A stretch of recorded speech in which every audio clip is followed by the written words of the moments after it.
पंजाबमधील होशियारपूर येथे राहणारे 7 जण रशियामध्ये पर्यटनासाठी गेले असता त्यांना बळजबरीने तेथील वॅगनर ग्रुप या खासगी लष्करामध्ये भरती करून त्यांना युक्रेन विरोधात लढण्यासाठी प्रशिक्षण देण्यात आले.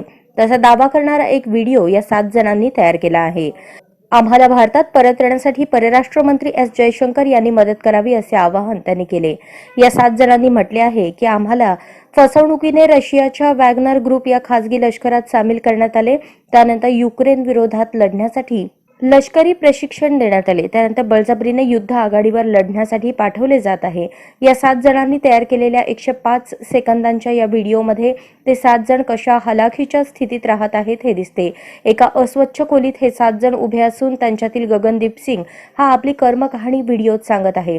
अन्य 6 जण एका कोपऱ्यात उभे आहेत. गगनदीप सिंगने सांगितले की नववर्ष सोहळा साजरा करण्यासाठी आम्ही रशियामध्ये आलो होतो. आम्हाला बेलारूसच्या पोलिसांनी पकडून लष्कराच्या हवाली केले. मागे राहिली मुलगी आणि गर्भवती पत्नी. इस्रायलमध्ये झालेल्या क्षेपणास्त्र हल्ल्यात मृत्युमुखी पडलेल्या निबिन मॅक्सवेल हे 2 महिन्यांपूर्वीच इस्रायलला गेले होते. त्यांची 4.5 वर्षांची मुलगी आहे आणि 7 महिन्यांची गर्भवती पत्नी आहे. निबिन यांच्या कुटुंबावर सध्या शोककळा पसरली आहे.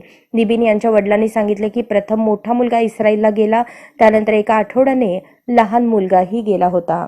बेलारूसमध्ये 7 जणांना पकडल्यानंतर त्यांच्याकडून काही कागदपत्रांवर सह्या घेण्यात आल्या. त्यानंतर त्यांना सांगण्यात आले की एक तर रशियाच्या सैन्यात सामील व्हा, अन्यथा तुम्हाला 10 वर्षे तुरुंगवास भोगावा लागेल. त्यानंतर हे 7ही जण नाईलाजाने वॅगनर ग्रुप या रशियाच्या खासगी लष्करात दाखल झाले. आजच स्मार्ट महाराष्ट्र न्यूज चॅनलला सबस्क्राईब करा.